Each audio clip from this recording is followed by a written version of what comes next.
Every month, without an exception, I get calls from clients from all around the world wanting to travel to Argentina to give birth to their babies so that their entire primary family members can automatically become Argentine citizens in order for them to later on be granted an Argentine document of national identity, an Argentine tax ID, and a passport, and of course, Argentina's nationality. This is what's called in Argentina's immigration system the baby visa.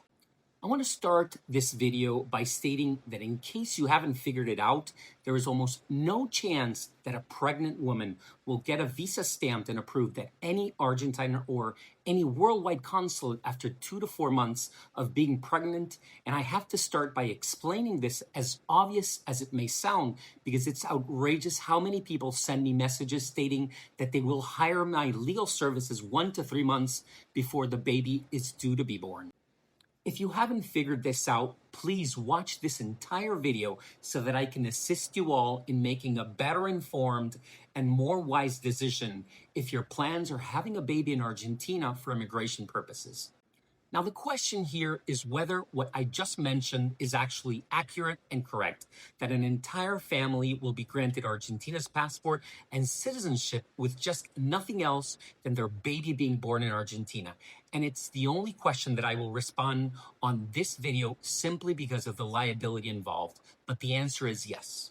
If many steps in the so-called baby visa process are carefully followed, the baby's entire primary family parents are granted Argentine nationality and a passport, but only as long as many steps are carefully followed. The situation with the baby's siblings, brothers, and sisters is different, but it's a topic that must be analyzed on a per-case basis, taking into consideration the age of each sibling involved. Now, the last thing that I would want to do here is to scare you out as a lawyer so that you hire my law firm services. That is not the way I do business, and even less when a baby or babies and a mother are involved. Now, to be extremely straightforward, the reason why I put this video together is because of the amount of people that consult me in this regard that have no idea of what they're getting themselves into. And frankly, the level of risk involved, which exposes these families, makes it something slightly similar and comparable to when families cross the border to a better country in hopes of giving their families a brighter future, something which, of course, I applaud, as long as you're all engineering it to avoid even the slightest mistake.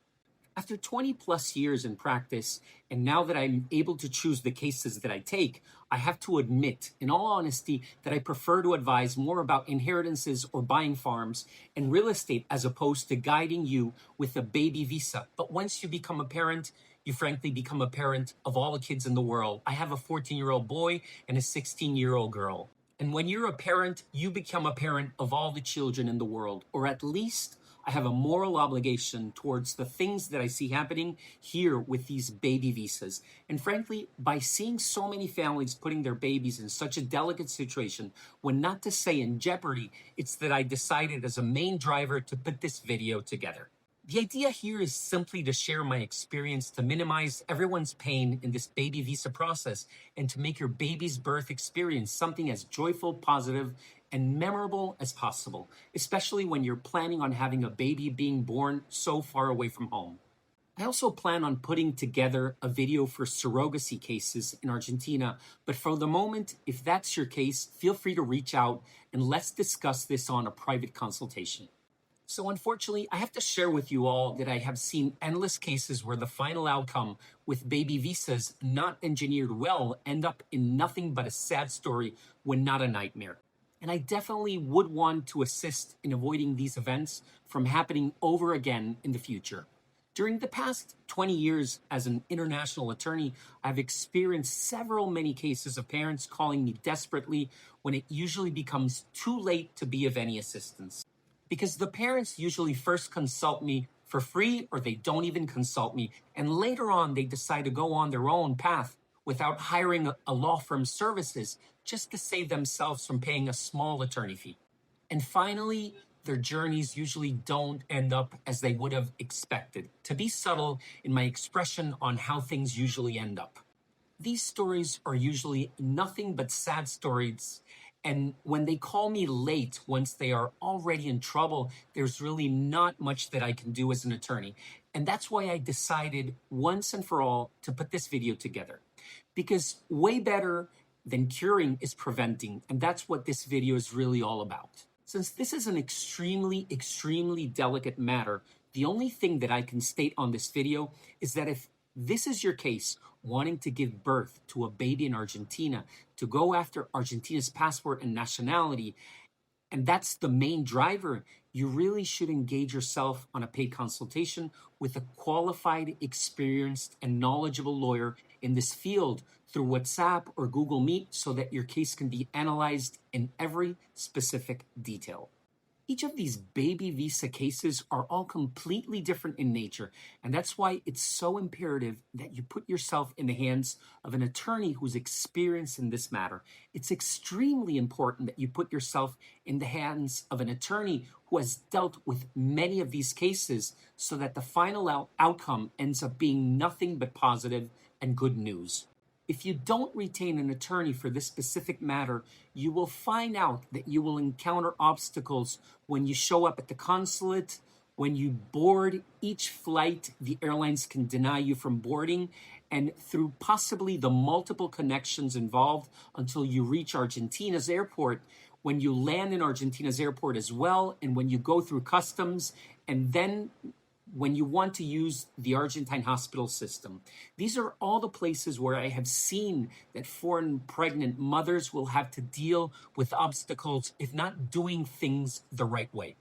Realistically, in my experience, every case always ends up being absolutely different and varies from one family to another, depending on the funds that can end up being set aside to embark in the baby's well-being, as it's not the same having your baby with the best health insurance in place in Argentina, which, by the way, in my opinion, is Swiss medical and will cost you just a very few couple of $100s if you took it before mother ends up being pregnant. Swiss Medical usually offers the best hospital and doctors in the nation, as opposed to having that baby at a hospital where maybe no one even speaks English and the service isn't world class as your baby and its mother deserve. I prefer to work with those families who can afford to invest in their baby's best possible options in order to achieve the best possible outcome so that most risks for their baby are minimized as much as possible. Money will not always be the ultimate solution to every single problem, but in my experience, it has been the major obstacle for couples wanting to embark themselves in these types of international births.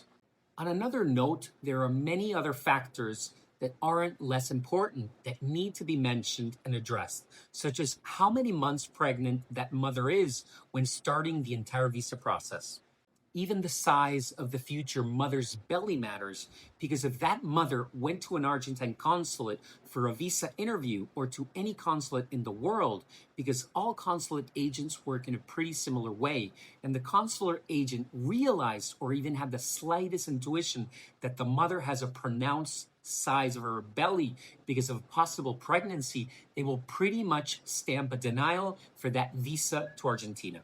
It is of extremely common sense that no mother on earth will be thinking about vacationing or even less traveling abroad to a country where she has no ties or connections whatsoever when she is about to deliver a baby, or that she could risk an early stage birth due to the pressure caused by an air flight, or even expose herself to stress of being abroad and away from her home and circle of assistance with an advanced pregnancy where she could expose herself and her baby to an unexpected and unwanted surprise when not a miscarriage.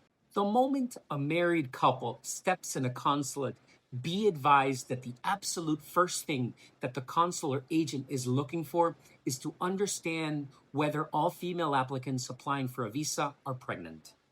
This said, if the female applicants are just a few months pregnant and they are covering up their first signs of pregnancy, meaning you overdress to cover the signs of your belly, your tummy, the agent will presume you could be pregnant, and when in doubt, they will stamp you a denial just in case, because they assume you could be pregnant and they have all the right in the world to presume that you are pregnant, even if you're not.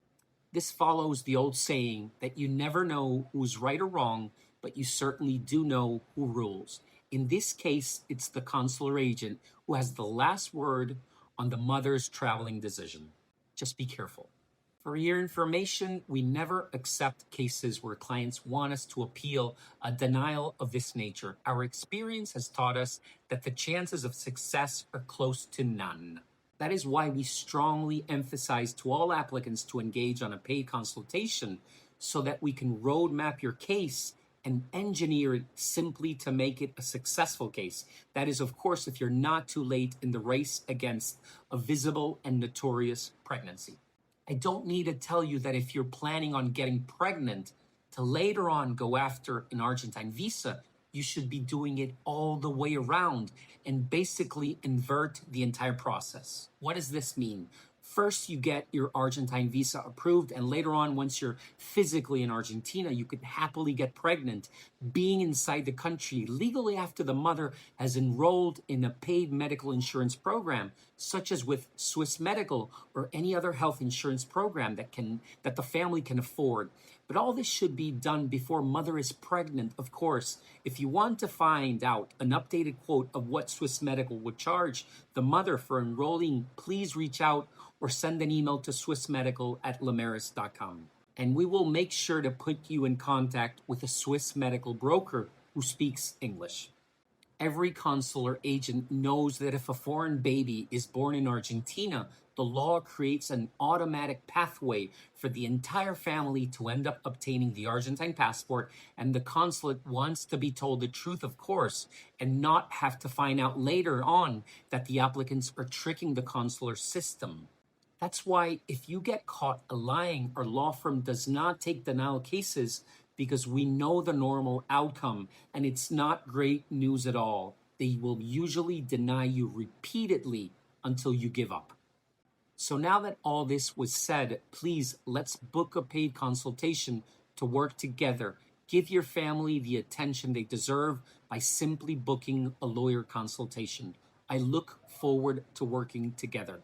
You can contact our law firm by visiting our website, lemaris.com, or please contact us through WhatsApp in the USA at +1 925 791 8555, or by using our Argentine WhatsApp, which is +54 911 4162 0021. Thank you once again for watching my videos. Please like and subscribe. Thank you. Gracias.